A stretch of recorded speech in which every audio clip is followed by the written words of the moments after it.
Almighty God, by whom alone kings reign and princes decree justice, and from whom alone cometh all counsel, wisdom, and understanding, we, thine unworthy servants, here gathered together in thy name, do most humbly beseech thee to send down thy heavenly wisdom from above, to direct and guide us in all our consultations. And grant that we, having thy fear always before our eyes, and laying aside all private interests, prejudices, and partial affections, the result of all our counsels may be to the glory of thy blessed name, the maintenance of true religion and justice, the safety, honor, and happiness of the Queen, the public weal, peace and tranquility of St. Lucia, and the uniting and knitting together of the hearts of all persons and estates within the same, in true Christian love and charity one towards another, through Jesus Christ our Lord. Amen.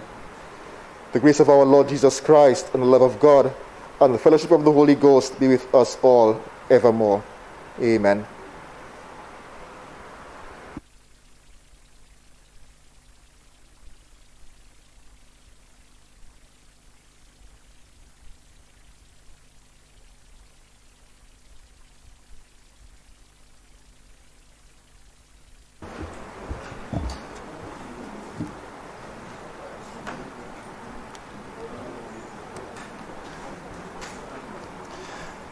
Good morning, members, and I welcome you to another sitting of this Honorable House.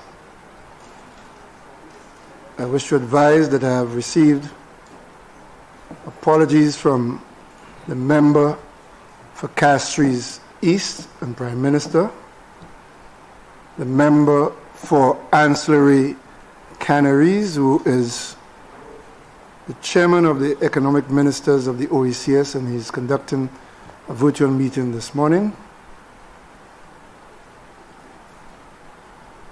The member for Micoud South, and I wish at this point to advise that even as we don't normally do this, but because he has himself placed it in the public domain, he has advised that he is unable to be here this morning because his father has been diagnosed with cancer. So I ask that you join with me in wishing the father of the leader of the opposition a speedy and full recovery. I have also been advised of the absence of the member for Grosley, who made us all proud yesterday for a brilliant keynote address at the opening ceremony of the Commonwealth Heads of Government. In fact, the person who presented him introduced him as the youngest minister in the Commonwealth, and to have had the youngest minister, a first-timer, present the keynote address, I think, is a mark of distinction that we should all be proud of. I think our own Prime Minister speaks tomorrow, Leader of Government is? Yes, tomorrow. So we look forward to that.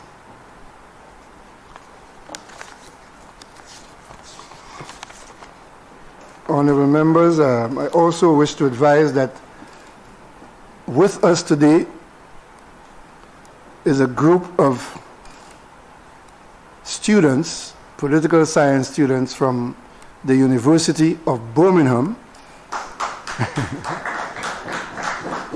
And if you see the member for Viewfort South lustily applauding, that is because that is his alma mater, where he did his, one of them, where he did his PhD, I think. So they are with us for a couple of weeks. We did a session with them last week, and I thought it would have been a good idea for them to have met one of the alumni who rose to the ranks of Prime Minister. So. We also have with us members of the Y Will organization, the Young Women in Leadership, who will be having 2 sit-ins next week, House and Senate, entirely female. So they are here with us to observe as well.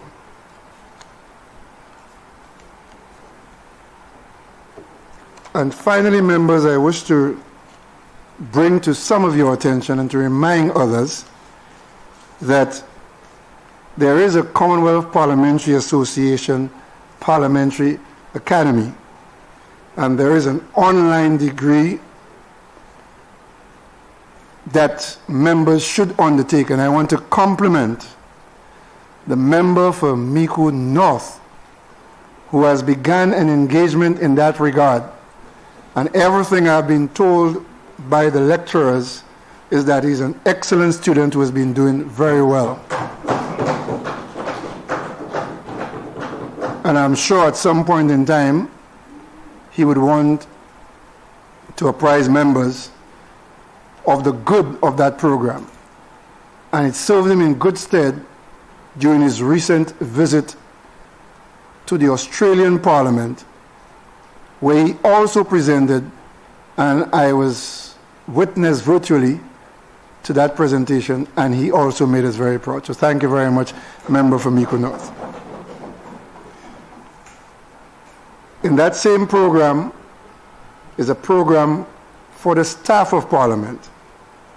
And thanks to the efforts of the acting clerk, every member of the parliamentary staff, let me repeat that, every single member of the parliamentary staff is engaging in that program, which will equip even the lowest staff member to come here and sit as a clerk in the event that we need. Very much so, member. At this point, statement from ministers. The member for Soufrière for Séjac.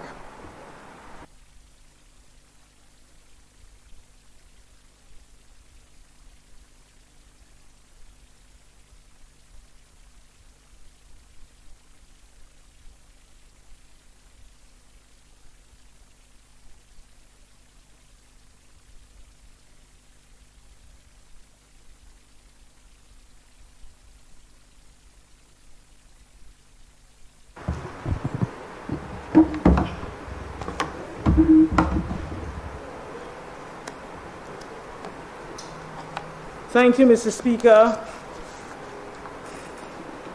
Mr. Speaker, during my presentation to this Honorable House on the appropriation bill in April this year, I spoke about the elephant in the room.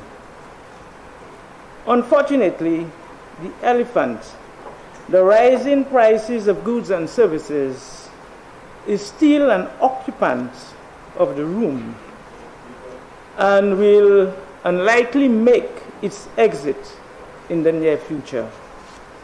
Mr. Speaker, the dual shocks of the COVID-19 pandemic and the Ukraine-Russia war have led to a plethora of adverse negative shocks to small island states like St. Lucia, chief among them being the supply shortages of key goods and high levels of inflation, which have largely been transmitted through the price of oil and oil derivatives. Mr. Speaker, at the beginning of January this year, the price per barrel of crude oil was US $83.22. As of June 17, 2022, the price per barrel was US $109.56. This represents an increase of 32% or US $26.34 per barrel. Being a small open economy where almost everything has to be imported, the rate of inflation as at March 2022 was 5.5% and climbing. The prices of goods and services within the major categories of consumer basket all recorded increases except for one, clothing and footwear. Mr. Speaker, and I will go and give a little bit of a breakdown. Food and non-alcoholic beverages, percentage change from January to March 2022 versus January to March 2021 is 3.6%. Alcoholic beverages, tobacco, and narcotics, 1.7%. Clothing and footwear declined by 4.9%. Housing, water, electricity, gas, and other fuels rose by a startling 16%, Mr. Speaker. Furniture, household equipment, 6.3%. Health, 3.6%. Transport, 8%. Recreation and culture, 7.8%. Mr. Speaker, my government is cognizant of these developments and the compounding effects and impact on the people of St. Lucia. In my address earlier this year, I mentioned the list of measures which we intended to pursue to cushion the impact of rising prices on consumers. As the minister responsible for commerce, I felt it necessary to provide this honorable House with the latest developments regarding prices and the policies which our government have implemented thus far. In the area of gasoline, diesel, and LPG, Mr. Speaker, consistent with the increase in oil prices, the prices of gasoline, diesel, and cooking gas have risen. The government, however, remains committed to ensuring that every citizen is able to afford a cylinder of cooking gas, notwithstanding the astronomical increase in price. Mr. Speaker, allow me to share the extent to which my government is bearing the cost to ease the burden on the consumer. Gasoline per imperial gallon, the average price between January and December 2021 was $13.65. The average price now, January to May 2022, is $14.95, an increase of $1.30, which is a 10% increase. Diesel per imperial gallon, 2021 was $13.25. Between January and May this year, it is now $15.08, with an increase of $1.83, which is a 14% increase. Mr. Speaker, the 20-pound cylinder of cooking gas, in 2021, this price was $31.42. The average for this year is $37.38, an increase of $5.96, a 19% increase. Mr. Speaker, the true cost of a cylinder of gas during 2022 is $56.80. The retail price, as I said, is $37.38, which means that our government, this government, is subsidizing a 20-pound cylinder of gas by $19.42, Mr. Speaker. The 22-pound cylinder, Mr. Speaker, the price, the true cost, $62.92. The retail price to the consumer, $41.56. Mr. Speaker, this government is subsidizing the 22-pound cylinder by $21.36. Mr. Speaker, with your permission, I will repeat this in Creole for the wider community. Puis, cylinder gas là nous savons nous des cylindres yon ka peser 20 livres et l'autre là ka peser 22 livres. Pour ça 20 livres là, c'est $56 et puis 80 cents. Mais le gouvernement a vendu ou a acheté un supermarché, un gas station là pour $47 et 38 cents. Ça amène le gouvernement, chaque fois où acheter un 20 pound cylinder, le gouvernement a payé $19.42 par vous. Là où acheter cylinder, tu vends des livres là, vous avez payé $41.56. Le gouvernement a payé 21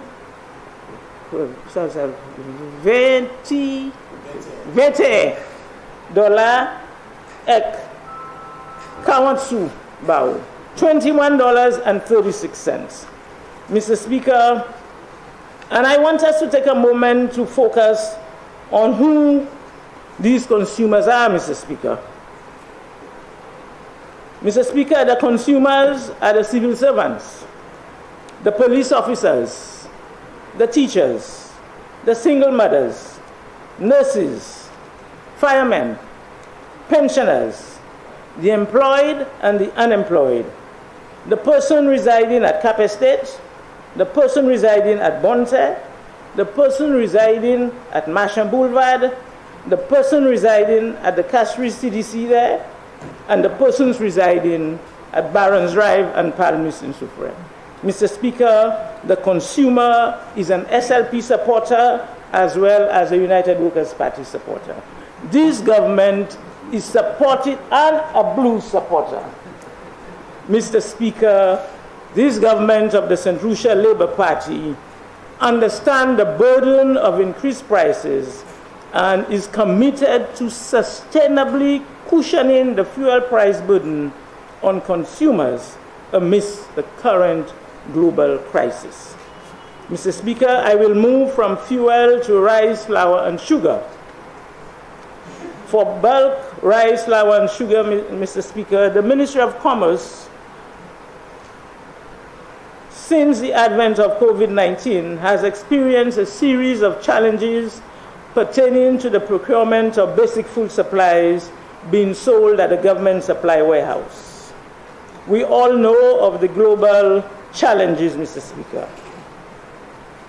These challenges have severely affected the ministry's ability to replenish its supplies of rice and flour and sugar in a timely manner.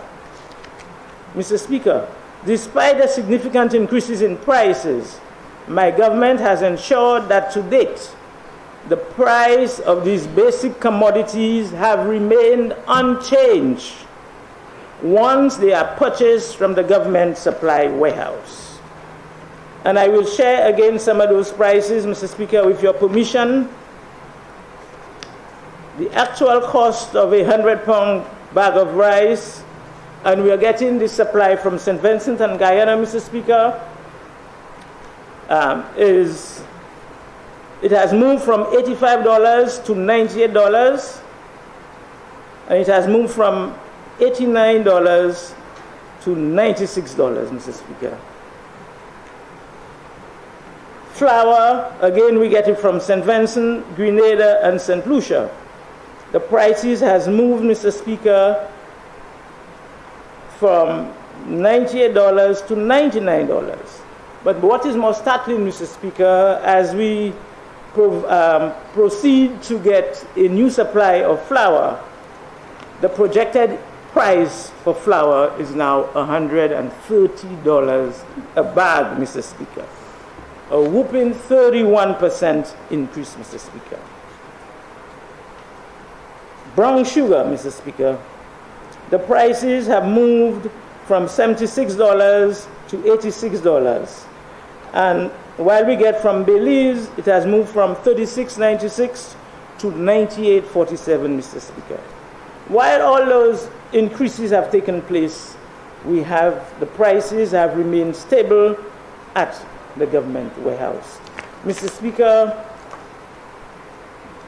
the price of a bag of sugar has increased by 40%, and government have absorbed that 40% increase. In the area of bread in particular, Mr. Speaker, as we continue our conversation with the bakers, the average price, the government subsidized an average bag of flour by 14%, and that was up to May this year, Mr. Speaker, $14. So the baker purchases at $85, whereas the average person purchases at 99. $14 per bag, Mr. Speaker. And what is that cost to our government? For the year, the total subsidy for flour is exactly EC $1 million, Mr. Speaker, or some $84,000 a month. Mr. Speaker, after sitting at the table with the bakers for over 6 months, Mr. Speaker, we had to sit and with the support of the Prime Minister and Minister for Finance, Mr. Speaker, we had to make a very delicate decision for the month of June. And for the month of June, so that we had no increase in the price of bread, which is the requests that we're getting from the bakers, the government had to subsidize flour to the bakers, Mr. Speaker, to the tune of $387,520, Mr. Speaker. That is the bakers. We had to do that to enable the average person, the single mother, to be able to get the bread at the same price without a price increase, Mr. Speaker. Mr. Speaker, I am saying this so that the average person understands that the government has heavily subsidized the price of flour to the bakers and maintaining the price of bread. Mr. Speaker, discussion with the Bakers Association continues, and a further update will be given in due course. Mr. Speaker, it is important for the consumer to know that these commodities are all available and the wholesale and retail prices for repackaged items is price controlled. So you might go on the supermarket and see a flour that is packaged that might not be under the same retail price as the flour that is purchased at the government warehouse. But I want to let the public know that for the flour, rice, and sugar purchased at the government warehouse, a pound of rice is $1.25. A pound of flour is $1. A pound of brown sugar is $1, and a pound of white sugar is $1.10, Mr. Speaker. Mr. Speaker, the last segment is on price control items. Under this price control regime, Mr. Speaker, the government recently suspended the customs service charge of 6% on price control goods, which include oil, milk, tuna fish, salted biscuits, sardines, baby food, and cement. The prices of these goods are controlled either by a specific wholesale and retail markup or by a fixed price. The measure applies to all goods controlled by a specific markup. For example, milk. Powdered and evaporated milk attract markup of 7.5% and 10% on wholesale and retail prices, respectively. Therefore, the price of those goods, Mr. Speaker, at the supermarket, small shops, or any retail wholesale outlet should not exceed the prices approved by the Consumer Affairs Department. Despite the suspension of the customs service charge, Mr. Speaker, should the landed cost or the CIF value of these goods increase, consumers should expect to see an increase in the price of these goods. However, the price would have been higher had the customs service charge not been suspended. The short-term measure will apply to goods imported from June 1st to August 31st, 2022, and discussions continue with the private sector. Mr. Speaker, during my trip to Guyana last week, I visited the sugar supplier from Guyana, Gaisuko, and held discussions with the general manager and his team with a view to improving the supply of sugar to St. Lucia. The arrangement that we agreed on would necessitate increased warehouse space in St. Lucia, Mr. Speaker. I'm happy to report that the government is in the process of acquiring additional warehouse space in order to increase storage capacity to avert some of the shipping delays experienced earlier this year, especially now that we are in the hurricane season. With respect to the rumors that major shipping companies have grounded their vessels due to fuel price hikes, I would like to inform this Honorable House, and through you, Mr. Speaker, the general public, that this statement is false.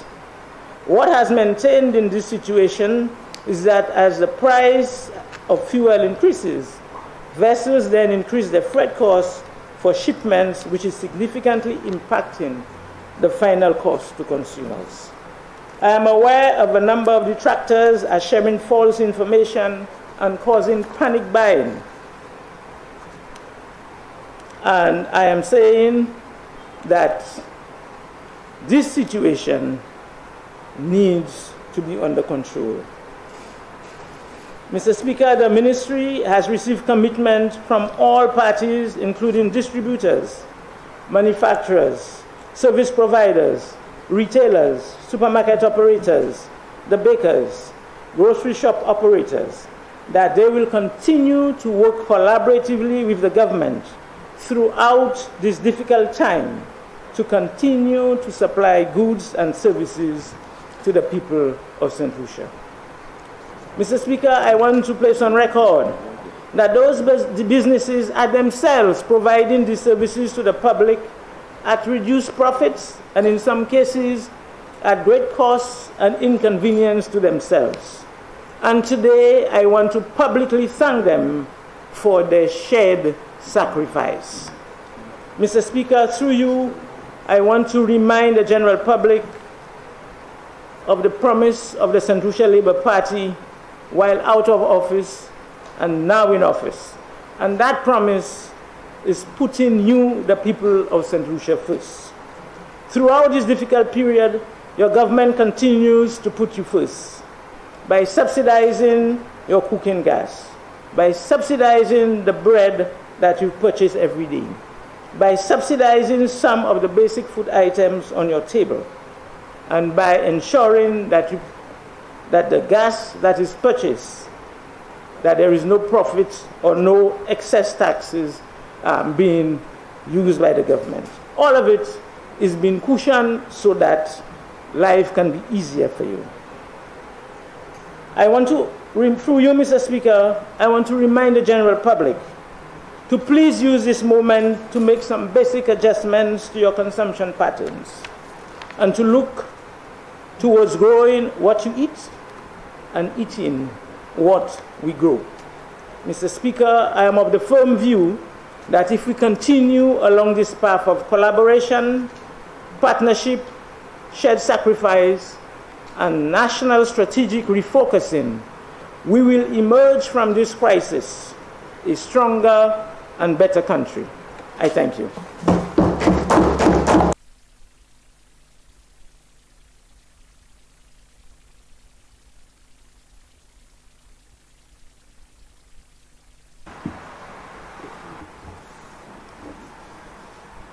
The Minister for the Public Service, Home Affairs, Labor. Did you not put on your light? I thought your light went on. No?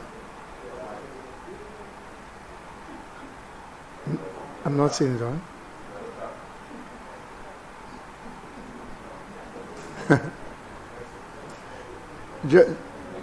Just shift your seat, member. I call on the member, the Minister for the Public Service, Home Affairs, Labor, and Gender Affairs.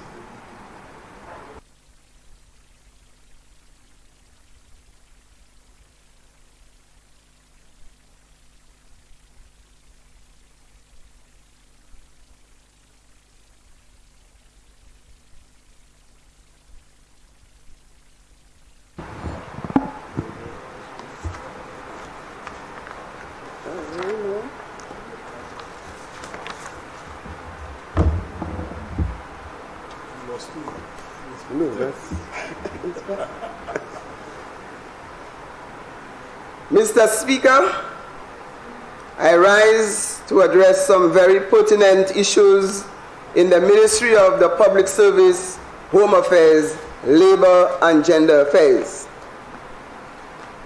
I want to inform you, Mr. Speaker, that this week we are observing Public Service Week as we join the rest of the world and members of the United Nations in the recognition of Public Service Day on June 23, 2022.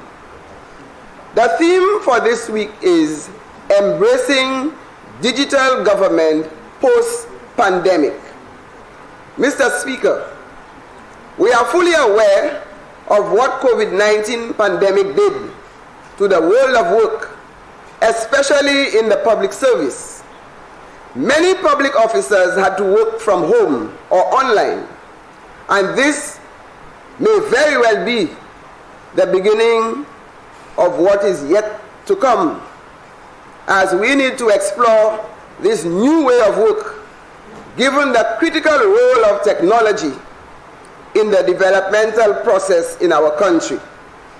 Mr. Speaker, this week will be observed with a series of activities, of which some of the main features will include an ecumenical service, which will be held tomorrow, Wednesday, June 22nd, at the Minor Basilica of the Immaculate Conception from 10 a.m. Mr. Speaker, we need to pray for the many public officers in all government agencies who are making tremendous sacrifices to serve our people. Mr. Speaker, I invite you and all members of Parliament to attend along with members of your staff and ministries. Mr. Speaker, tomorrow, Wednesday, we will also have activities to engage the youth to participate in a campaign that will involve Form 4 students from all secondary schools ages 15 to 16 all over the country, and Year 2 students at Sir Arthur Lewis Community College as public service volunteers in their communities. They will be receiving prizes which will be announced on Monday, June 27, 2022. Mr. Speaker, on Thursday, June 23, 2022, this is the Public Service Day, and all persons who are employed by government are encouraged to wear orange to mark the day. Let us make it a big event. Mr. Speaker, our public officers are making tremendous sacrifices to keep this country functioning, especially in these trying times, when we came from a stressful situation of poor governance on July 26, 2021. The COVID-19 pandemic, which started in March 2020, and now the war between Russia and Ukraine. Mr. Speaker, we need to encourage public servants to give their best and support them to strive to give efficient and effective service by putting people first. All agencies are encouraged to show appreciation on Friday, June 24th, by recognizing their colleagues who have given 20 to 25 years service, 25 to 30 years service, and 30 and above. They have served our country well, our fair Helen. Mr. Speaker, we are in the process of modernizing the public service so we can better serve our people.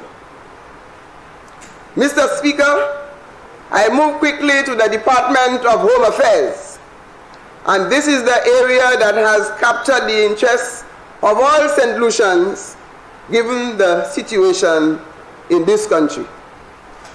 Mr. Speaker, I want to share with you some of the developments and status with regards to the introduction of the e-passports program in St. Lucia. Mr. Speaker, the security and integrity of St. Lucia passport is critical to maintaining international acceptance and facilitating travel for St. Lucian citizens. Mr. Speaker, the Passport Office continually reviews its passport documents, processes and systems used to issue them. This involves ongoing dialogue not only with current suppliers, but with law enforcement agents and other international organizations, such as the International Civil Aviation Authority, in the implementation of practices recommended by this globally recognized institution. Accommodou, Mr. Speaker, ça fait passeport là, ça va mon tête chaud. Avec moi, je veux comprendre qui c'est le gouvernement qui a fait. Là, il vient pour passeport. Nous avons changé ces passeports là, c'est mon année actuellement. Côté, il y a un passeport qui est plus facile et qui est accepté en place internationale. Mr. Speaker, the Passport Office must be ever vigilant and proactive in its quest to fulfill its mandate of providing an effective and efficient passport service, especially as means to support the Citizen by Investment Program. Concernant Mr. Speaker, nous ni Citizen by Investment Program là. Excellent, nous avons mon passeport puis venir citizen dans cette liste. Et nous ni pour weki passeport nous bien réglé côté yo pas ça faire malice et puis. The next steps will provide the Immigration Ministry with the time frame to transition to full compliance as recommended by the International Civil Aviation Organization, ICAO, regarding e-passport. As technologies and requirements evolve, we must improve the systems that drive them. The current system and process was designed and implemented over a decade ago to support enhancements and improvements over time, such as the operational seamless shift to e-passports. This foundation will ensure that St. Lucia remains at the front line of border security, although it is recognized that the e-passport is the next logical generation of passports. Mr. Speaker, some of the benefits of the e-passports. The e-passport is the next generation of travel documents and has many advantages as well as direct benefits for the bearer of the document. Mr. Speaker, protection against identity fraud. E-passport reduces the risk of tampering and identity fraud by adding a digital record of the information contained on that printed data page.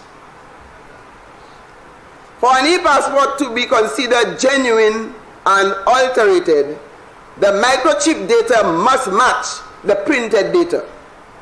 The biological information and document-specific data loaded into the microchip cannot be tampered with, edited, or modified once programmed.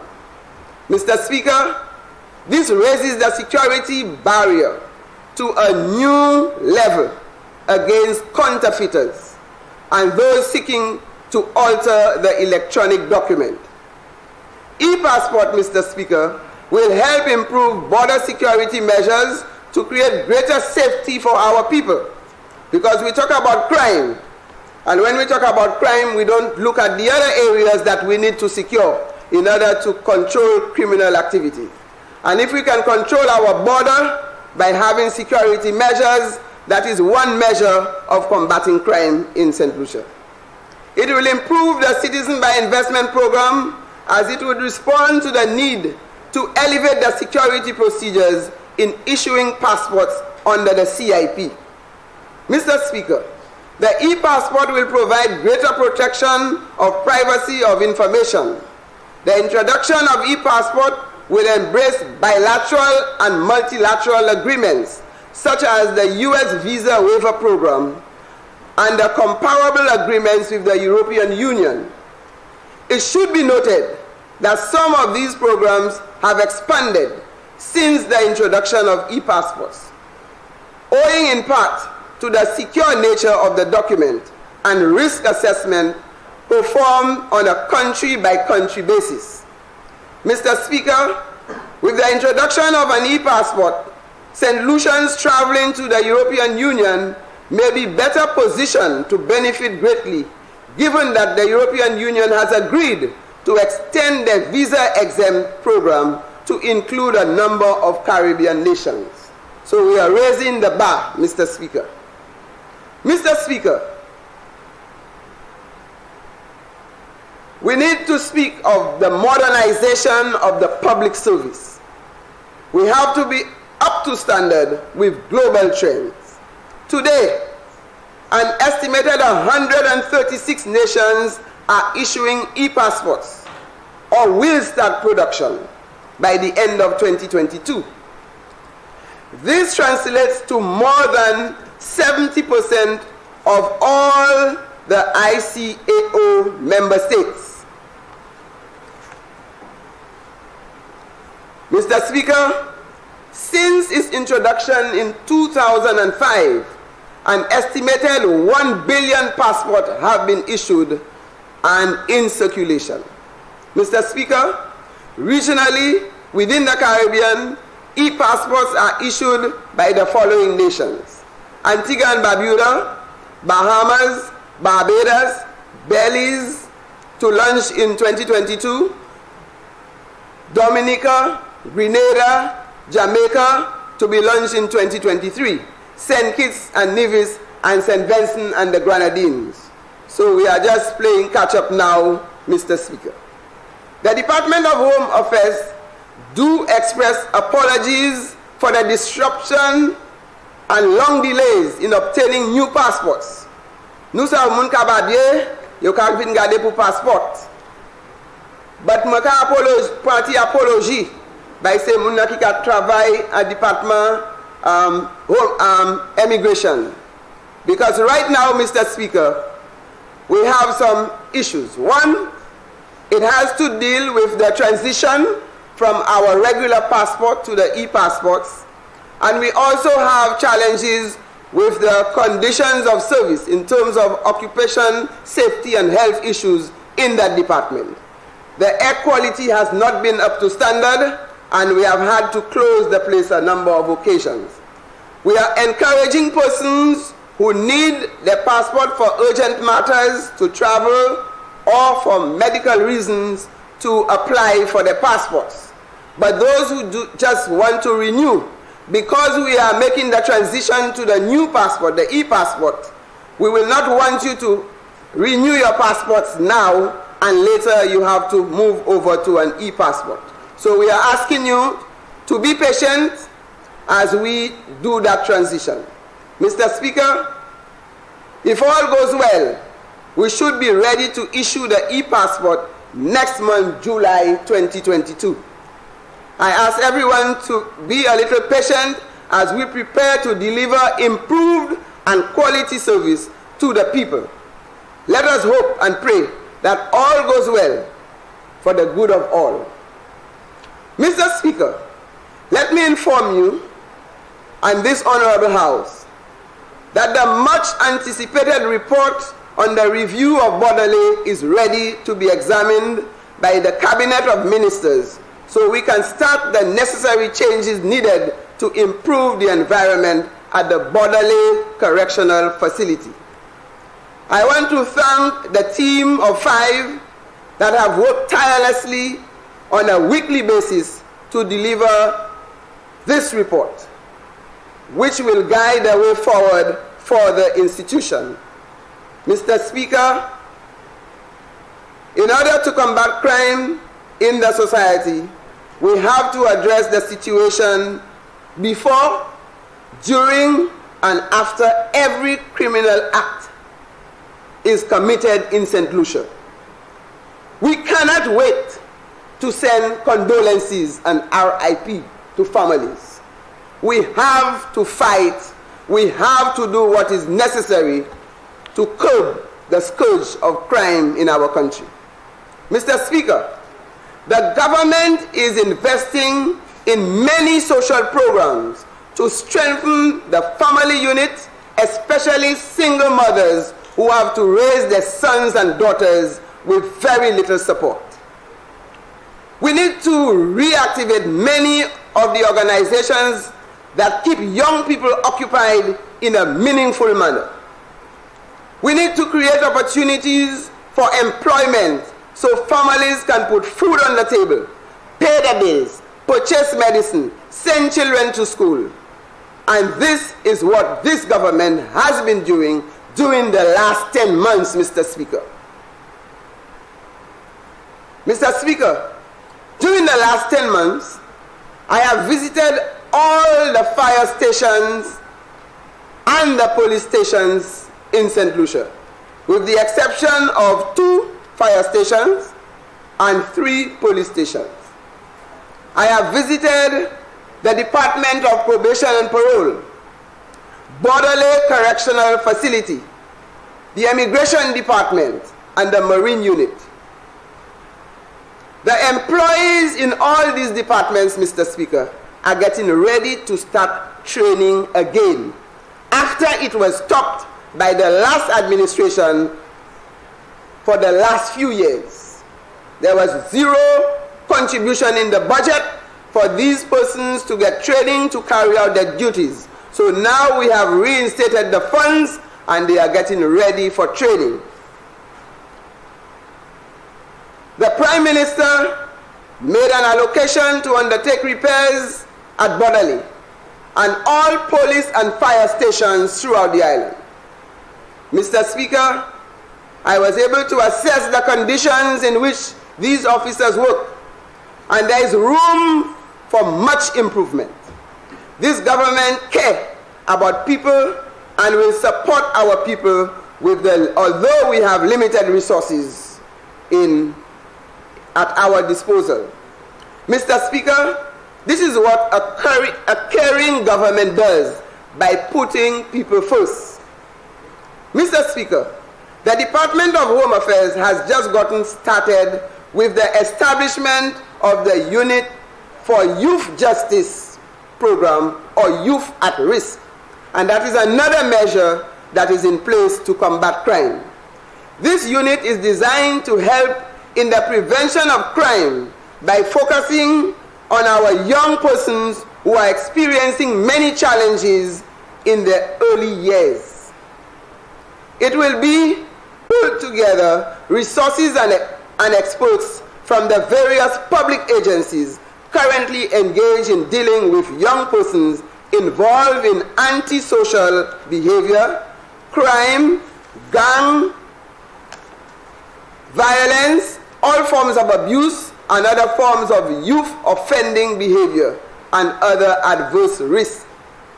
Mr. Speaker, we do not fight crime after it is committed. We have to fight it before it is committed. And that is why the social programs of government is what will help us arrest the situation. And we have seen the statistics at Borderley, and I have made it clear in this house that the age level is reducing. It means we have too many young people who are finding themselves in that correctional facility. We have to stop it. And we can only stop it by creating opportunities for our people, building our families, and strengthening the network to bring this country in a safer and more conducive environment for us to live. Mr. Speaker, I move quickly to the Department of Labor, and this department, Mr. Speaker, is ready for some major reform. Mr. Speaker, I was privileged to meet the employees in the Department of Labor, and they are not happy. They are not motivated to carry out their duties. The work environment needs improvement, and I have given them the assurance that their suggestions will be taken into consideration in the restructuring of the department. Mr. Speaker, as you are fully aware, in March, to be precise, March 8, 2022, this government, the government of St. Lucia, passed and enacted a very powerful piece of legislation on domestic violence. And Mr. Speaker, you were here, you heard what was discussed.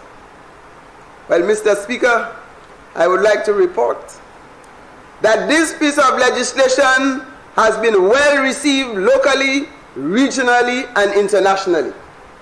Mr. Speaker, so far, St. Lucia has been receiving great human, material, and financial support to help us realize the intention of the Domestic Violence Act. Mr. Speaker, we are getting reports that certain sections of the Act are misinterpreted in its implementation. Mr. Speaker, we call on all agencies to be vigilant in monitoring the manner in which the Act is applied, as cases of domestic violence are reported and dealt with by the police and the family court.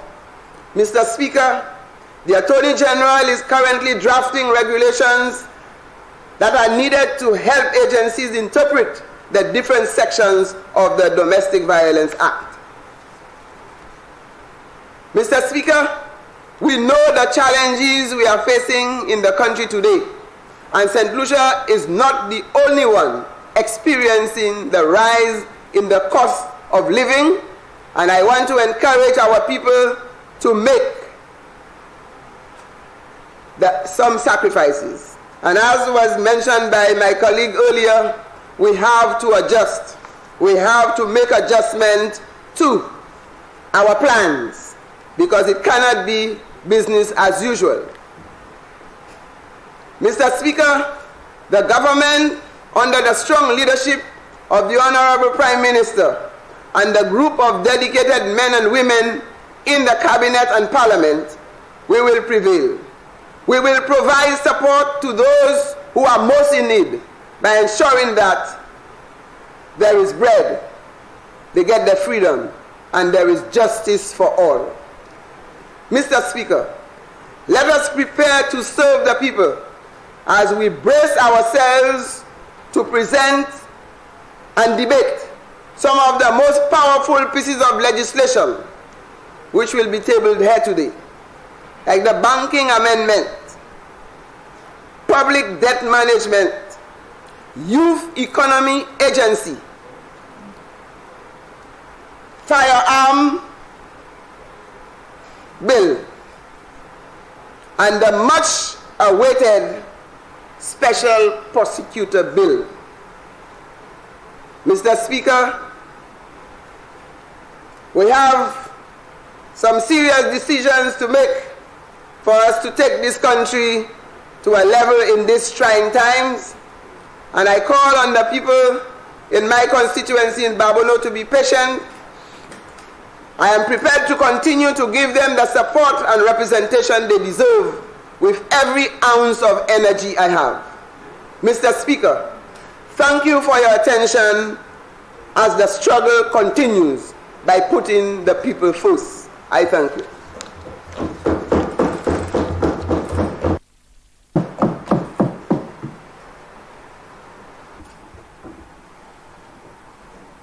Minister in the Office of the Prime Minister with responsibility for housing and local government.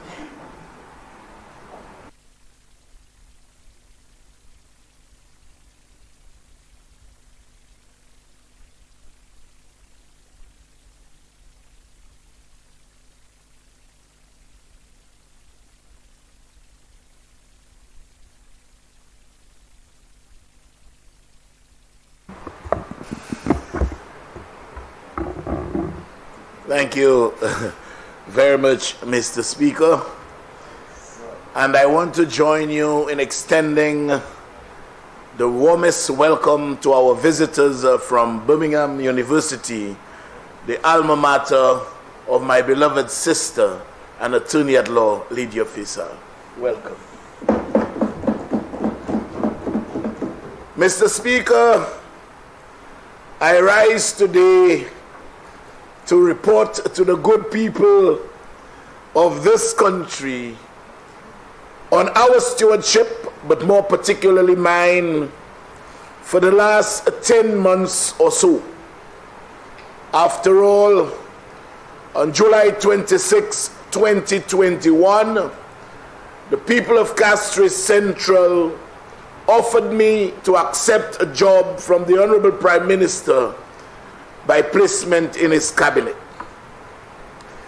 The people of Castries Central hired me, and in that regard, until such time, I remain the humble servant. Mr. Speaker, I have had reason to speak on several previous occasions on what I found on two different developments that I inherited from the last administration, and they are the Shock and Talvern developments. I have updates on each of these, Mr. Speaker. Mr. Speaker, I'm sure you will recall that I disclosed that both of these developments were subject to an 80-20 agreement. That is, both developments were given to Fresh Start. They would put in the infrastructure, and from the proceeds of sale, Fresh Start would get 80% and government would get 20%, irrespective of the ownership of the land being vested in the government and people of this country. That meant, Mr. Speaker, for both developments, for every $1,000, $800 would be that of Fresh Start, and a mere $200 would be that of the government and people of St. Lucia. As we say colloquially, Mr. Speaker, Sassi on crève. Well, Mr. Speaker, I am sure you and all others who have heard such an outrageous decision would assume that something is not right, as it does not sound right with those deals. After several meetings, inclusive of the Office of the Attorney General, it was advised, Mr. Speaker, that both of those contracts be terminated for cause. This was done, and both contracts were terminated. A team was engaged, Mr. Speaker, to advise the National Housing Corporation on essentially how to move forward on completion of each of these developments. This was done, and the team, which comprised of Mr. John Peters, Mr. Adrian Dulcie, and Mr. Terence Sinclair, produced extremely comprehensive reports of each of the developments, Mr. Speaker. They are quite voluminous, Mr. Speaker, but from a cursory inspection, one can decipher how comprehensive this Bible is. Mr. Speaker, before I even disclose the more salient findings of that esteemed trio, I need to ask the former Minister of Housing, why was he on that shock development so often? Mr. Speaker, I need to ask him, were the contractors working for him in a personal capacity? You see, Mr. Speaker, every time anyone visited the site, there was a member of staff of the National Housing Corporation who was stationed at the development and would make a note of the visitor. Mr. Speaker, the former minister's name, Guy Joseph, appears so much as a visitor, one needs to ask whether he lived on the development. And that is why, Mr. Speaker, I wait with bated breath. I wait with extreme anxiety of the appointment of the special prosecutor. Because one would need to discern what other considerations were taken cognizance of to arrive at this outrageously disadvantageous deal to government. I guess time will tell. So, Mr. Speaker, the team found that there were many material breaches by the company, Fresh Start. Things which ought to have been done by them were never done, and therefore the termination with cause for both of the developments was totally justified. They were supposed to have gotten approval from Lucia, and the costings they did not. Wasco costings and approval they did not. They were supposed to do estimates for the infrastructure and to provide a bank guarantee for those estimates. If there were no estimates, Mr. Speaker, there cannot be a bank guarantee for what does not exist. So, in a nutshell, Mr. Speaker, I tell you of the material breaches that essentially lent themselves to a justifiable termination of both contracts. Mr. Speaker, as one team member said, this new government cannot be seen to be continuing an illegality. He considered both developments an illegality. But you see, Mr. Speaker, I pause here to reminisce a bit. That is how the last government operated. They operated as though they were above the law. They operated with utmost lawlessness. I don't have to go into a multiplicity of examples which I know the member from Swazel will be very well acquainted with. Very well acquainted with. Lawlessness from the top. No deputy speaker. First sitting of parliament beyond the 30 days prescribed by the Constitution. When the Prime Minister was asked about that, he had the audacity to say to the media, Mr. Speaker, that the Constitution did not impose any sanctions or did not stipulate sanctions, as if implicitly he's at liberty to breach constitutional provisions with total impunity. That is what he meant, Mr. Speaker. And that is the lawlessness with which the last administration went about the business, Mr. Speaker. Mr. Speaker, I cannot help but remember the last administration undertook a human resource center in Bexon. And as soon as the local government was installed, I spoke with the rep and them, and I asked them to check on what is happening, because those facilities come under council's management. Mr. Speaker, you will not believe that it was the constituency of the same Guy Joseph. A $10 million project, $10 million project, sitting on a riverbank,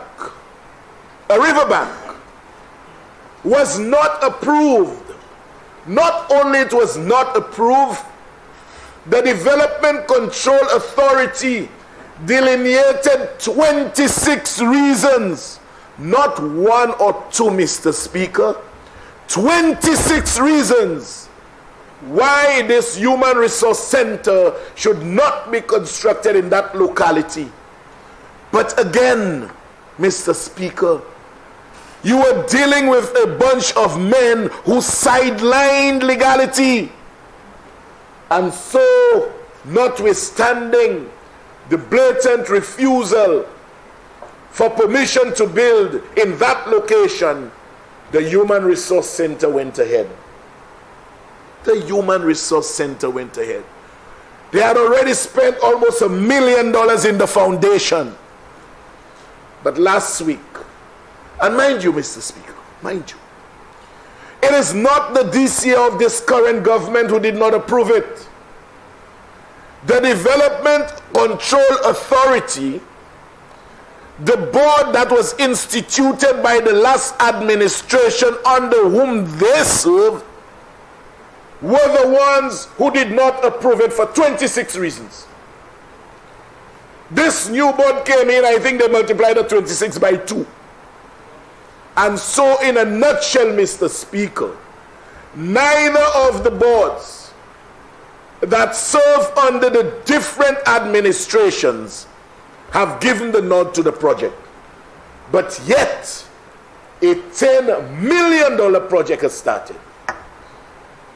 And then we talk about lawlessness. We talk about lawlessness. But if we do not exemplify what adherence to the law is, what do we expect from our citizens? And you know, Mr. Speaker, that project continues. I don't know how it happened. You know, sometimes, Mr. Speaker, and I've told my colleagues that we need to examine what is happening around us, because the $10 million to construct that facility is the proceeds of a World Bank loan. How on earth can we start the expenditure of a loan secured from such an esteemed institution that normally dots its I's and crosses its T's? And yet, as a prerequisite, you need DCA approval. There are 26 reasons why it's not approved. Somebody needs to be held accountable, Mr. Speaker. Because you cannot tell me that situation lent itself to any kind of transparency, not even an iota thereof. None at all. 26 reasons. You know about that member from Southern? Yes. So, Mr. Speaker, let me get back to this other thing. But that, in a nutshell, was the modus operandi of the last administration. Sideline every piece of legislation and do as they please. But, Mr. Speaker, to conclude on the Shock and Talvern developments, when Fresh Start was terminated on Shock, they claimed $10,000 short of $27 million. Their claim on Shock, Mr. Speaker, for work done to date was $26,990,000. Yes, that is what they claimed. What did the team find, Mr. Speaker? The team found, Mr. Speaker, to start Shock all over again, to take virgin territory and to bring it to completion would not even cost that much. It would cost some $23 million, $4 million less for what they are claiming, although they have not executed 50% of the work. They assert, Mr. Speaker, that the work done to date is approximately $11 million and that we would need a further $12 million to complete that project. But, Mr. Speaker, what is even more telling, and again, the lawlessness, what is even more telling, Mr. Speaker, that there is no compatibility between the road network on the ground and that on the drawing.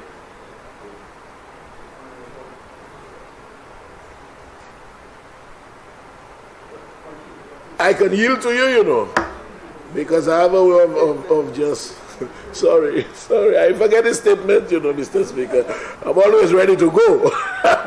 So, Mr. Speaker, a total of $23 million would have taken Shock from a standpoint of virgin lands to having all the infrastructure erected, inclusive of water and electricity.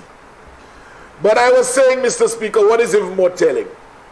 That the road network on the ground at Shock and the drawings, there is no congruence, there is no compatibility. What is on the ground, how they cut the roads, Mr. Speaker, when you look at the drawing, you would be looking at something totally foreign. There is no nexus. And therefore, the team has urged, in fact, they have indicated that we have no choice but to withdraw the shocks application from DCA and to present a new application that takes cognizance of the current road configuration on the ground. That is what the last administration is putting this country through. And it is all because of an inherent lawlessness in their modus operandi, the way they operate. Lawlessness alone. Complete lawlessness. Complete lawlessness. And those are the kind of things that happen, Mr. Speaker, when you give a minister to act minister as prime minister for a day, and he gives $12 million worth of direct awards in that one day. That is what happens, Mr. Speaker. And now we are paying the price. We are paying the penalty. But one thing I'm sure of, Mr. Speaker, once those people remain around me in the John Peters, the Adrian Dolce, the Terence Sinclair to advise me, the government, NHC, we will move forward and we will ensure that we restore both of those developments and bring benefit to the people of this country of ours. Mr. Speaker, as it relates to Talvin, again, when the NHC terminated the agreement with Fresh Start, they claimed 7 million. 7 million. But the team found, Mr. Speaker, that the work executed to date was worth no more than 3 million. Now, you know, when I saw the report, and I looked at the letter, Fresh Start demanding 7 million, the experts saying no, this work is worth no more than 3 million. It reminded me, Mr. Speaker, you see, it's not my fault that I have a memory bank that's as large as this room. My head may be big, Mr. Speaker, but it stores a lot.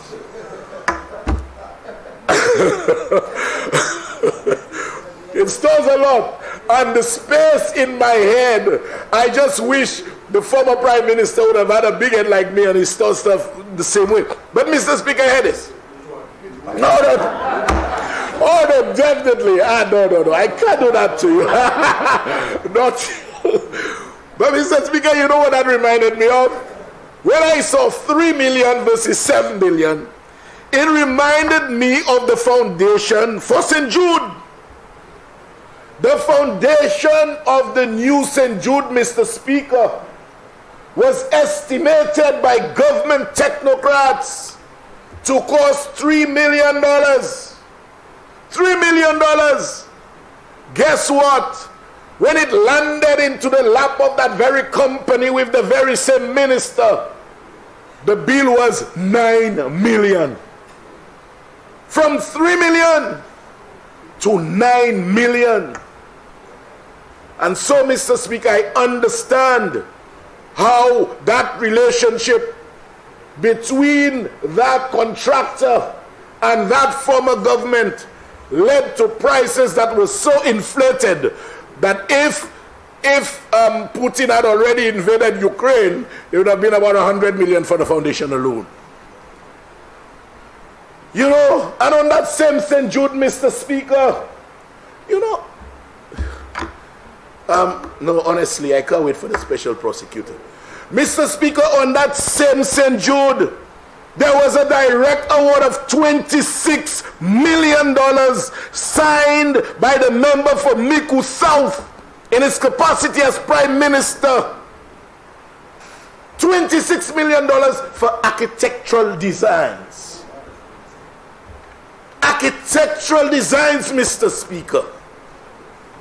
And on that same St. Jude, another direct award to that same company, 11 days before an election.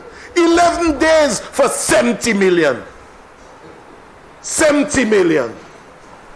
Oh Lord, what would we have done if there was no date like July 26, 2021? What would we have done? You know, and Mr. Speaker, that is the kind of pattern. That is the kind of pattern that those people adopted. And it's like the courts, Once you're found guilty before sentence, they take cognizance of your track record. These people have a track record of inflated costs on every project. And I can tell you, Mr. Speaker, in that regard, the special prosecutor will have his work cut out for him. Indeed. Mr. Speaker, he's ours, that's true. Our well-received National Housing Assistance Program has been embraced by the majority, but yet finds itself the subject of ridicule, I dare say, through regret of them not doing the same thing for anybody. So it received unfavorable discussion by supporters of the opposition. Mr. Speaker, I challenge anyone in the last administration to show me with tangible evidence the existence of any housing structure across the length and breadth of St. Lucia built by the last administration. You take up my challenge, Mr. Member for Sweden? There was not one house, what they did? Oh yeah, they brought horses on an air-conditioned plane. Why didn't you all ask the member for Viewford South permission to land that plane with those horses? And took 1,000 acres of our land. 1,000 acres. The gall, man, the audacity. For 99 years at $1 an acre. And you know what hurts, Mr. Speaker? The member for Swazel, who is a banker, who knows about due diligence, who knows about reading a document in its entirety, because whether you read it or not, once you signed it, you're bound by its terms. He would let us say on the media that he signed it, but he didn't realize it had those terms. I have the clip, Mr. Speaker, and I could make it a clip of the house. Don't argue with me, no. I could make it a clip of the house. So, Mr. Speaker, we are doing this housing project. Can I help you? Mr. Speaker, we are doing this housing project, the housing assistance project. And I said that the last administration did not repair or build any kind of structure for anyone in this country. They built stables for horses. And so, Mr. Speaker, we in government, in less than a year, in about 10 months, Mr. Speaker, we have helped many St. Lucians who were either homeless or lived in deplorable conditions. Many homeless people now have a place to call home, Mr. Speaker. When a man in Dennery lives in a half-covered shed, half-covered, Mr. Speaker, that he pushes the sponge under the half of the shed that's covered, but he's still subjected to the elements. When this man is given a brand new house, much bigger than his, with a brand new bed, what is better than that, Twatini? And you have persons complaining. You have persons complaining, Mr. Speaker. You have 3 men who were sleeping on the boats, on the fishing boats when they turned them upside down. They found comfort in sleeping under there. Another slept in the shed where the fishermen kept the fuel and the fishing gear. Today, each of them have a house and keys to that house. What is better than that? What is better than that, member for Swazel? So, Mr. Speaker, although the program was not designed to build houses, it is because there are men and women in this government with a conscience which drives their humanity. When it drives their humanity, they realize building a home for some people is almost the only option, no matter how small that home is. And that's the direction they feel compelled to go. So, you had 3 houses in Dennery, Mr. Speaker, and I'm going to conclude here. Measuring 192 square feet, 16 by 12. And persons who had done nothing for anyone are making a big brouhaha about it. It's small, but I'll say this, Mr. Speaker. In California, a state with trillions of dollars worth of resources, those houses are twice as big. Those in Dennery. In Hawaii, Mr. Speaker, there is a special project called the Tiny Homes Project. The houses are 8 by 8. 8 by 8, 64 square feet. Those in Dennery are 3 times bigger. Hawaii, where all the movie stars live or own a home. 8 by 8. But in St. Lucia, we should give them a 1,000 by 2,000. And that is the kind of, you know, those asinine statements, Mr. Speaker, they really don't touch on one's humanity and one's conscience. Because a man's home is his castle. It is not the size of his home. It is a structure where he finds solace and comfort. That's what it is. And when I went down to Dennery deliberately, Mr. Speaker. One of the houses was not even complete yet. And one of the guys who was sleeping under the boat, he begged for money, went to buy a broom. The people have finished it up, but he started to sweep already. He went in and started sweeping. That is a degree of appreciation that should remain etched in our minds. That is what it is about, having a conscience and a show of humanity. So, Mr. Speaker, homes for the homeless in Dennery, but they have a problem. St. Lucians, oh yeah, Bakowen is another one.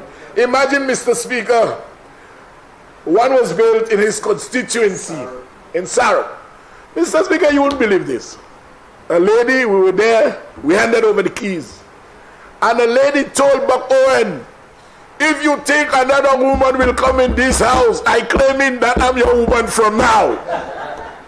She said so openly, and that is the kind of sentiments, appreciation, and embrace that help has received, Mr. Speaker.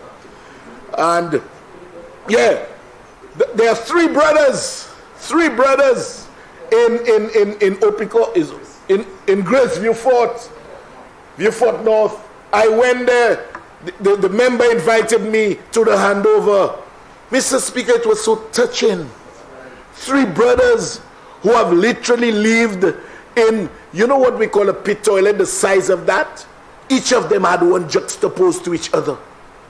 The size, that's where they lived. Today, they enjoy a 3-bedroom house. I want us to put our hands together for the member from Devon. Bringing relief to our people, Mr. Speaker. And try as we may, Mr. Speaker, we can never ever deliver on all the goodies. Because when you have the president of the world's richest country, the world's most powerful country, can tell the world that he can do nothing about gas prices and he can do nothing about food prices, people in St. Lucia expect Philip J. Pierre to work magic. It can't happen. Can't happen. We have to leave the reality of our situation. And I don't think it was Philip J. Pierre who asked Putin to go into Ukraine. I don't think so. Mr. Speaker, our economy is such that we feel the effects of the indiscretions of other world leaders, and that's a sad reality. But there is very little that we can do. It is just like climate change. We feel the brunt of it, but we emit very little carbon into the atmosphere. But guess who? We feel it. So, Mr. Speaker, with this program, that is not to say that we have not had teething problems. Yes, we have had, because it is quite innovative. Payments take too long, And I inherited a situation where the councillors as well, I inherited all of this. The stipends are not being paid on time. Sometimes, Mr. Speaker, you proceed with such haste that subtle barriers prevent you from executing the way you would like to. But I'm hoping, Mr. Speaker, that persons who work with me and around me understand that we cannot settle for not paying persons their legitimate emoluments which they expect at a given date. And I've asked my PS, Mr. Speaker, to reflect my desires in the swift dispensation of entitlements by anyone, whether it is a worker at the council, whether it is a stipend by councillors, or whether it is someone who worked under the National Housing Assistance Program. Mr. Speaker, we have had a little problem, and like I said, sometimes you get an open bill for materials, but by the time the check is processed, with such bureaucracy, Mr. Speaker, you find that the price of materials have gone up. So you ask me for 5 sheets of plywood, I ask you for an open bill. It's $150, $750, you get the check, take it to M&C, M&C tell you you're short of $120. That is the reality. And so, Mr. Speaker, I am hoping that shortly my cabinet colleagues will assist our department and would sanction the introduction of a new mechanism where material and persons can be paid at most within 48 hours, Mr. Speaker. Once the invoices are presented and there is the due diligence and everything is in order, they should be paid within 48 hours. We have taken note, Mr. Speaker, of our initial difficulties and will initiate changes to deal with them.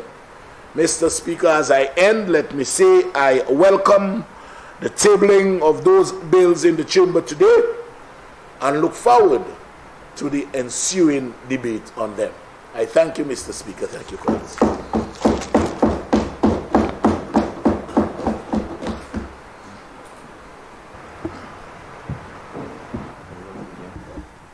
Fresh from his stint as an acting Prime Minister, let me call the Minister for Health, Wellness and Elderly Affairs.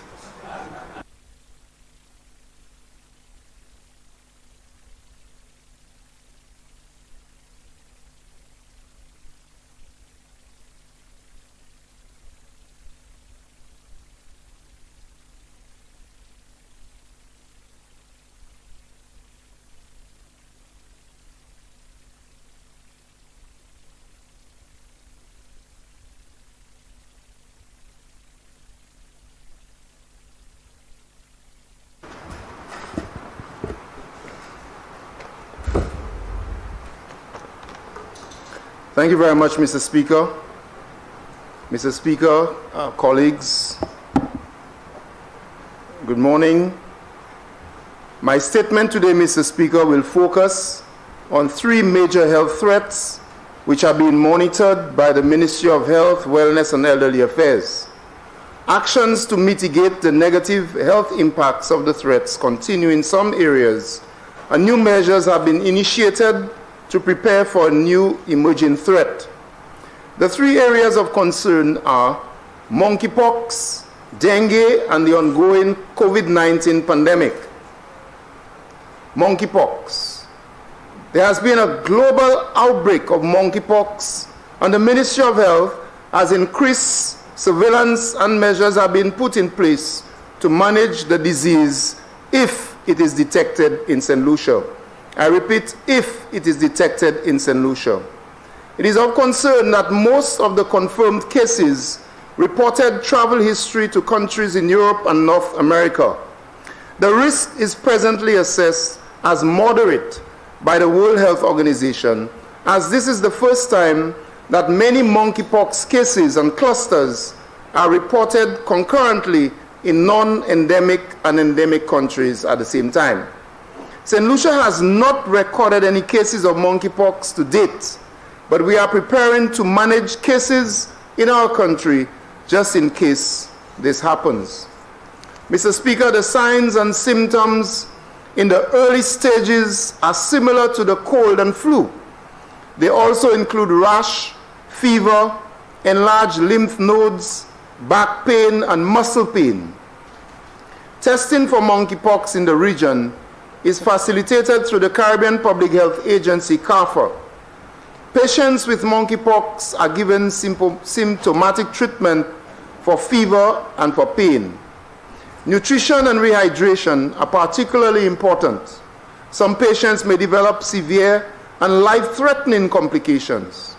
The Ministry of Health, Wellness and Elderly Affairs has put the following in place: public education and sensitization, healthcare worker training and sensitization. A surveillance system has been put in place, testing capacity with the Caribbean Public Health Agency, and working on the establishment of in-country testing at the Ezra Long Laboratory at the Owen King European Union Hospital. The establishment of an isolation and treatment ward at the respiratory hospital, what we used to call Victoria Hospital. Regular consultations with regional and international public health agencies. The Ministry of Health, Wellness and Elderly Affairs will continue our strengthening of the various levels of care to manage any monkeypox cases if detected in St. Lucia. We continue to advise all St. Lucians to be very vigilant. 2, COVID-19. The government of St. Lucia continues to implement officially a phased reopening of the country. Most social activities are being held with guidelines from our public health officials and the COVID-19 Management Center, which are considered by Cabinet. The government will continue to work with all as we operate as close to normal as possible, considering the serious impacts of COVID-19. We urge all St. Lucians to continue to be vigilant as many attend social events and family gatherings. The management of COVID-19 has been successfully integrated into the regular health programs of the country. We are presently managing the 6th wave, where a total of 3,464 cases have been diagnosed at an average of 62 cases per day for the period April 18th to June 13th, 2022. The highest number of cases are from Grosile, Babuno, Dennery, and VA4. Tourists account for 5% of the cases in the past week. Hospitalization, however, has remained below 20 individuals at the respiratory hospital. We are noting less severe and critical cases at this time. So hospitalizations are very low, below 20, and we are noting less severe and critical cases. We have been able to successfully help keep school open fully while we manage cases and facilitate the development of sporting activities. The other sectors are practically back to normal in terms of their functioning. The public is, however, guided to continue to use face masks in public to ensure hand washing and proper general sanitization. Vaccines are still available at all the wellness centers, and so I remind you to get vaccinated and get boosted. 3, dengue fever. Mr. Speaker, the rainy season has started, and this season traditionally coincides with increases in vector-borne diseases such as dengue fever and leptospirosis. The Ministry of Health is closely monitoring the mosquito indices in the various communities and notes high levels from May 2022. As such, we have commenced activities to reduce and prevent an outbreak of dengue fever. These activities include the official launch of the dengue fever campaign on May 23rd under the theme "A Clean Community Starts With Me," Assam Anudetwi Vemin Puplibo Santé. Educational motorcades around the island. The high-risk communities were targeted for educational activities, and sample side rodenticides also shared with the necessary demonstration activities. We are visiting community and also households. We have begun fogging operations from April of this year, public education using various media, and other activities will include school exhibitions and airing of public announcements and so forth. The public, Mr. Speaker, is reminded to review their household and communities for mosquito and rodent breeding grounds. The use of mosquito nets is also advised. And I would like to implore all parliamentary representatives to join with and support the Environmental Health Department by leading the various cleanup campaigns and other initiatives within their communities.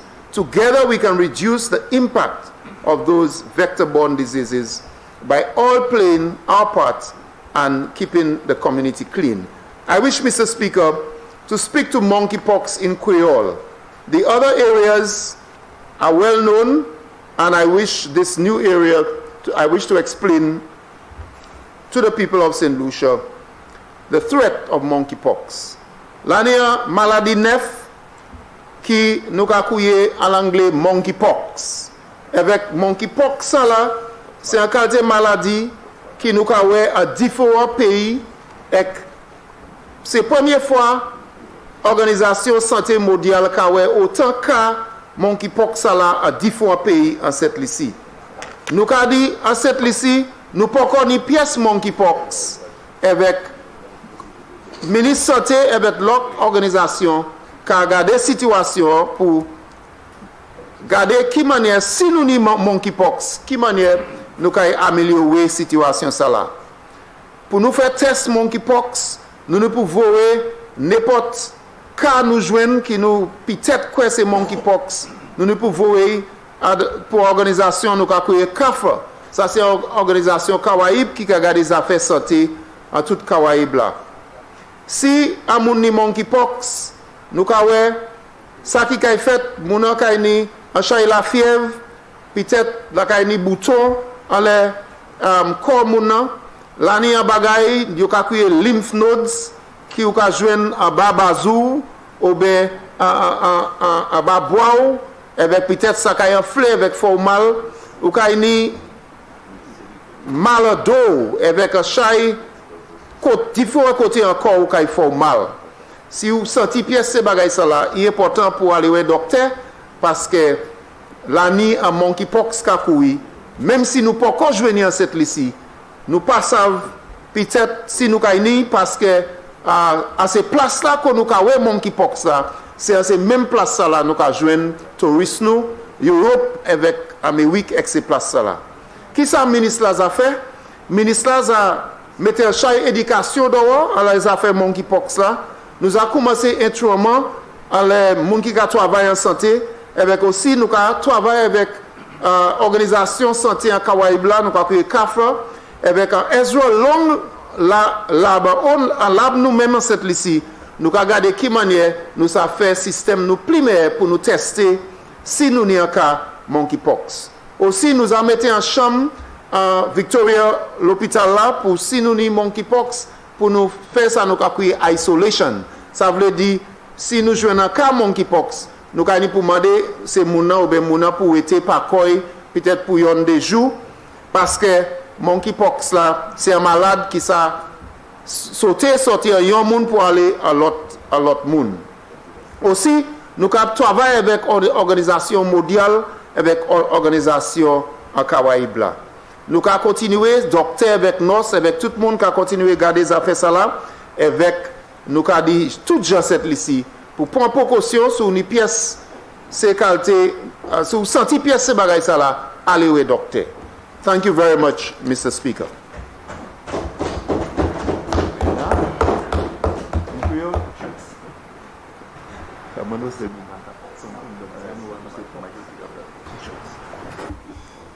Minister for Education, Sustainable Development, Innovation, Science, Technology, and Vocational Training.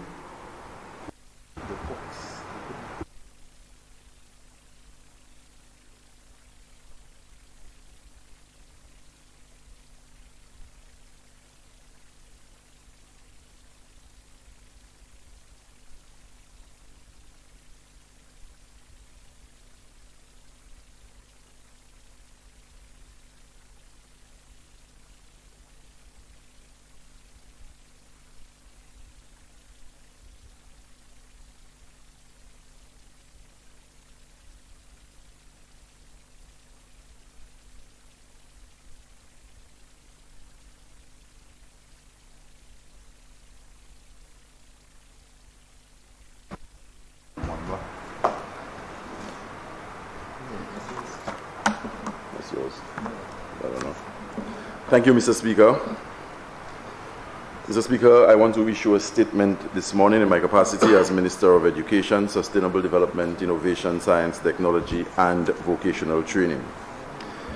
Mr. Speaker, when this government took office 10 months ago, though we recognized the many challenges faced by the Ministry of Education, we were even more cognizant of the many opportunities which exist for the transformation of our education landscape.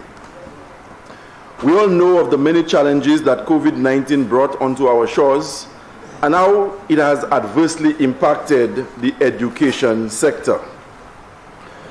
But what gave us hope, Mr. Speaker, was the resilience and adaptability of many of our education leaders, our teachers, and our students. And though there is still some way to go, we are elated by what the future holds for education in St. Lucia. While not underplaying the significance of the face-to-face interaction and experiences, this government recognizes the integration of ICTs into education as an important tool in positioning our citizens to compete with the rest of the world in this technologically driven era. Today's learner, Mr. Speaker, is a digital citizen. For this reason, the government took the decision to immediately reinstate the one laptop per child program. While Senator Dr. Pauline Antoine Prosper, Parliamentary Secretary in the Ministry of Education, would have mentioned at a previous sitting of the Senate some weeks ago the many challenges associated with the e-books, I wish to reiterate, Mr. Speaker, that this initiative cost the government of St. Lucia millions of dollars in license fees annually, an approach which is unsustainable.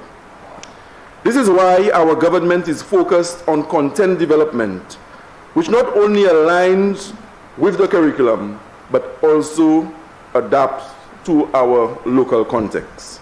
Hence, alongside the other member territories of the OECS, we will seek to build our own content repository, giving students access to open education resources at no cost to them. In other words, Mr. Speaker, we have the capacity to develop culturally relevant content at no additional cost to that already being met for the daily execution of our education mandate.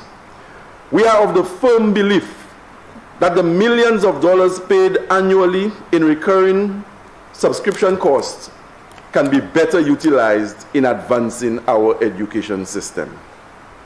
In our pursuit of the one laptop per child program, this government has already secured 3,800 Chromebooks, which are now in the hands of teachers and students at the Form 2 level. Another 3,000 tablets, Mr. Speaker, were also secured and distributed to primary schools throughout the country, thanks to the OECS Commission and the Global Partnership for Education for supporting this request. As we speak, an additional 4,300 devices have been secured for distribution to primary and secondary school students and teachers. This is expected, Mr. Speaker. They are expected, Mr. Speaker, to receive those devices in the coming weeks. This is consistent with previous pronouncements made where I indicated to this Parliament and the national community that this year, in excess of 10,000 devices will be distributed in the school system. Mr. Speaker, as we continue to make strides towards the incorporation of ICT in education, we are currently having very fruitful discussions with our development partners on provision of more devices. You and this Parliament will be updated once confirmation has been received.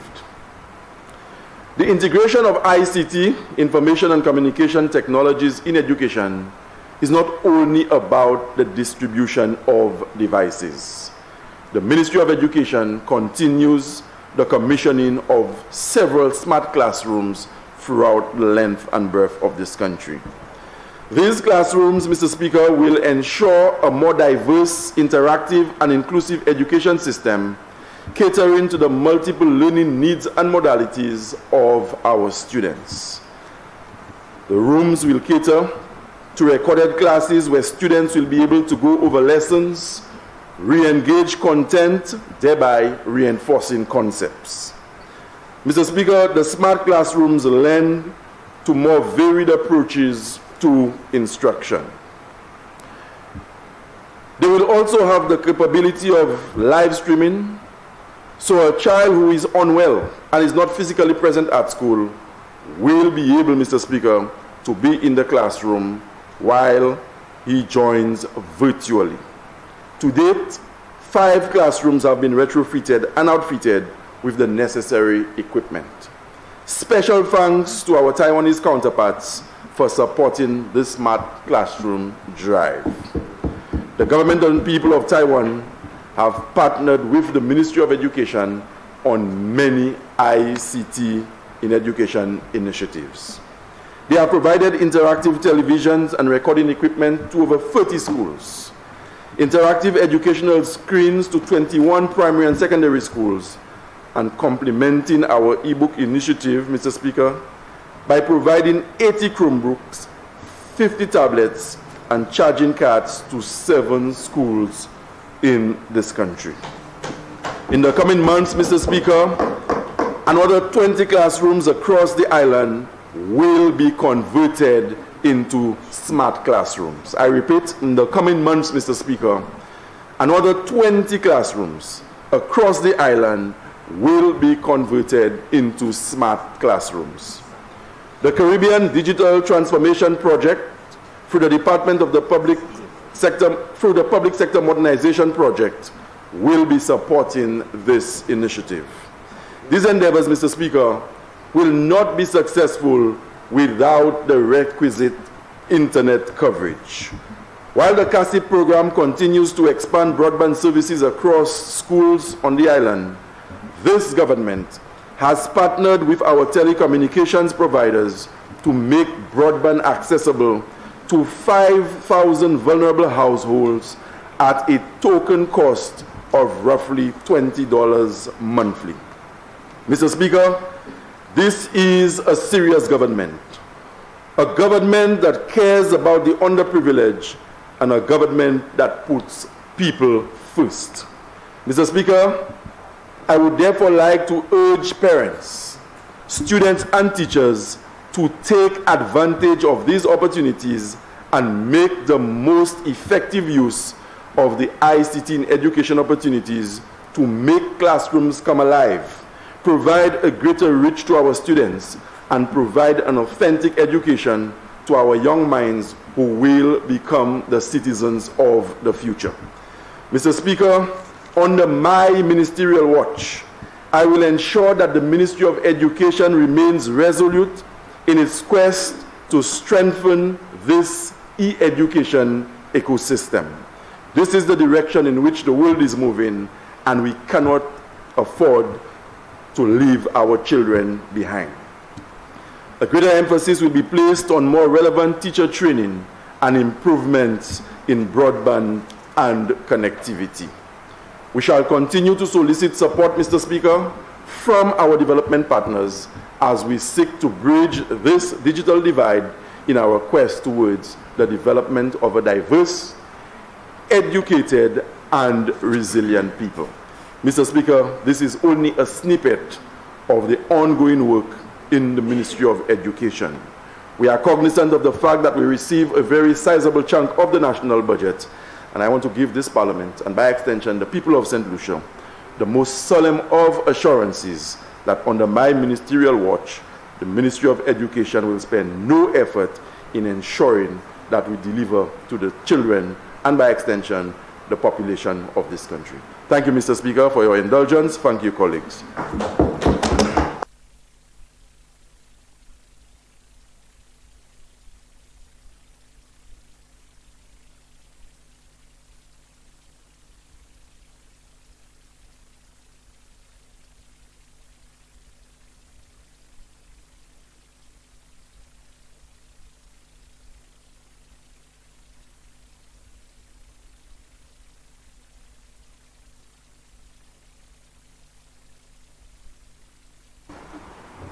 Papers to be laid. Acting Prime Minister and Minister for Tourism, Investment, Creative Industries, Culture and Information.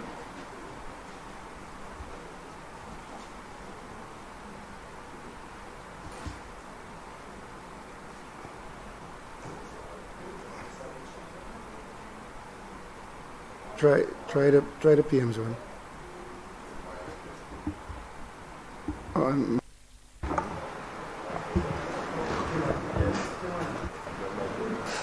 Mr. Speaker, I beg to lay the following papers standing in my name. Statutory Instrument Number 52 of 2022, Excise Tax, Amendment of Schedule 1, Number 6 Order. Statutory Instrument Number 53 of 2022, Fiscal Incentives, Aeroprints and Lucia Limited Order. Statutory Instrument Number 54 of 2022, Legal Profession, Eligibility, Sacha Kissen Order. Statutory Instrument Number 55 of 2022, Legal Profession, Eligibility, Sharia Ann Walker Order. Statutory Instrument Number 56 of 2022, Census Order. Statutory Instrument Number 57 of 2022, Census Regulations. Statutory Instrument Number 58 of 2022, Civil Code, Marriage License Fees, Amendment Order. Statutory Instrument Number 59 of 2022, Legal Profession, Eligibility, Shanice Risha Ramdan Order.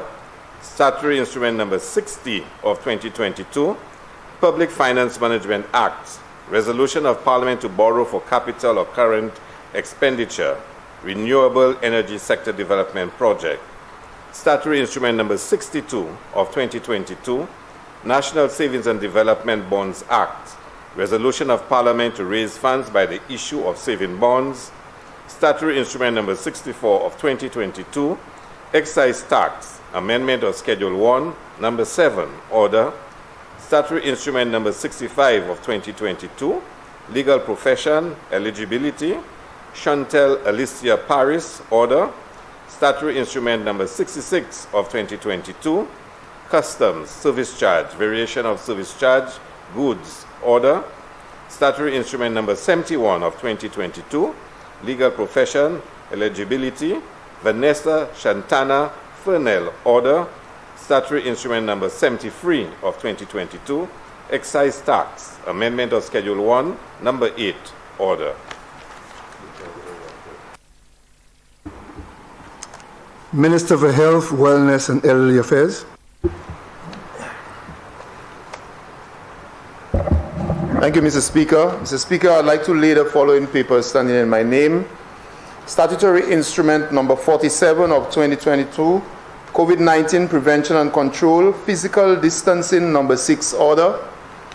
Statutory Instrument Number 48 of 2022, COVID-19 Prevention and Control, Prohibition of Assembly Number 6 Order. Statutory Instrument Number 49 of 2022, COVID-19 Prevention and Control Protocol, Public Omnibus Number 6 Order.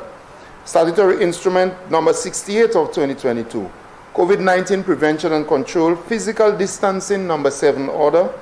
Statutory Instrument Number 69 of 2022, COVID-19 Prevention and Control Prohibition of Assembly Number 7 Order. And Statutory Instrument Number 70 of 2022, COVID-19 Prevention and Control Protocol Public Omnibus Number 7 Order. Thank you, Mr. Speaker. Minister for Commerce, Manufacturing, Business Development, Cooperatives and Consumer Affairs. Thank you, Mr. Speaker. Mr. Speaker, I beg to lay the following papers appearing in my name. Statutory Instrument Number 50 of 2022, Standards Fee Amendment Regulations. Statutory Instrument Number 51 of 2022, Price Control Amendment Number 6 Order. Statutory Instrument Number 51 of 2022, Price Control Amendment Number 6 Order.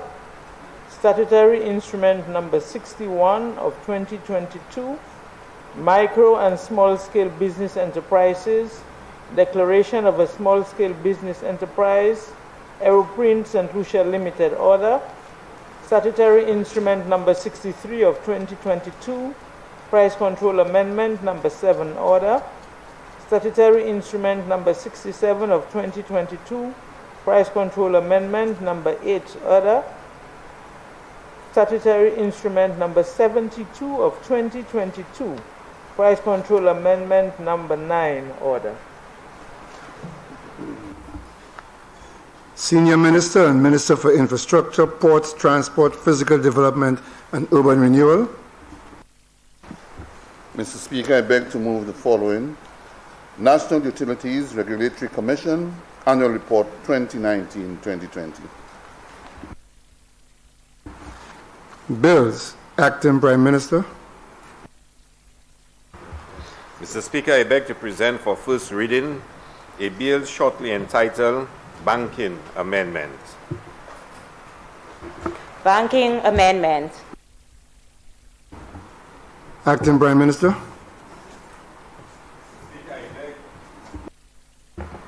Mr. Speaker, I beg to move that this bill be presented for second reading at the next or a subsequent sitting of this Honorable House. Mr. Speaker, I beg to present for first reading a bill shortly entitled Public Debt Management. Public Debt Management. Acting Prime Minister. Mr. Speaker, I beg to move that this bill be presented for second reading at the next or a subsequent sitting of this Honorable House. Please proceed, Acting Prime Minister, because every time I put my microphone on, yours goes off. Mr. Speaker, I beg to present for first reading a bill shortly entitled Youth Economy Agency. Youth Economy Agency. Mr. Speaker, I beg to move that this bill be presented for second reading at the next or a subsequent sitting of this Honorable House. Mr. Speaker, I beg to present for first reading a bill shortly entitled Firearms Amendment. Firearms Amendment. Mr. Speaker, I beg to move that this bill be presented for second reading at the next or a subsequent sitting of this Honorable House. Mr. Speaker, I beg to present for first reading a bill shortly entitled Special Prosecutor. Special Prosecutor.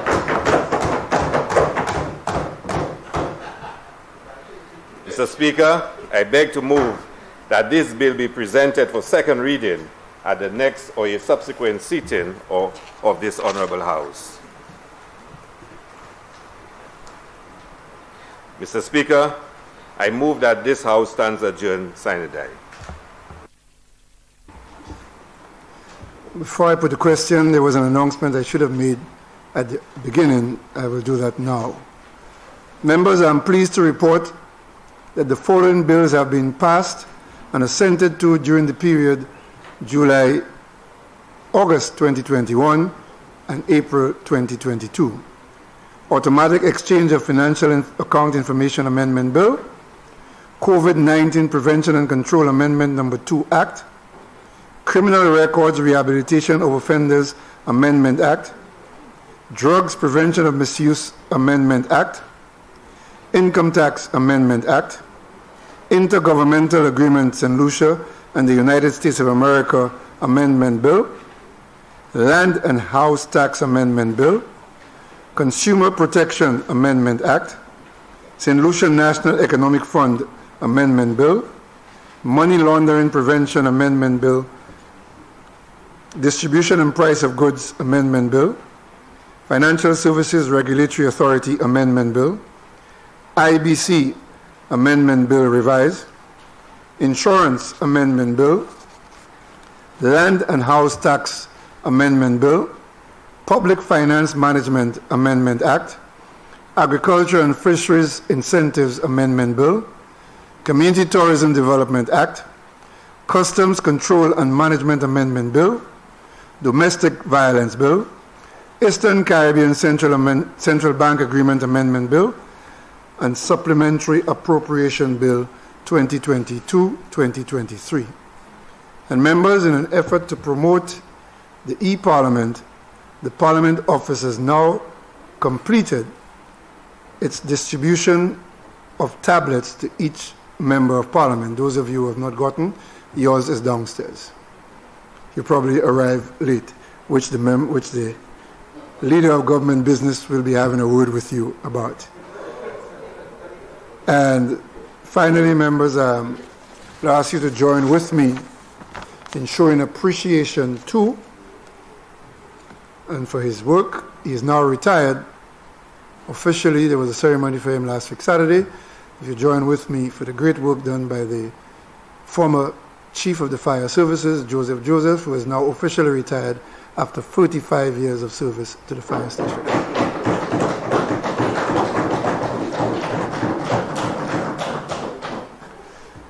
Members, the question is that this House do stand adjourned sine die. Now put the question, as many as of that opinion say aye, as many as of the contrary opinion say no. I think the ayes have it, the ayes have it. Sitting adjourned.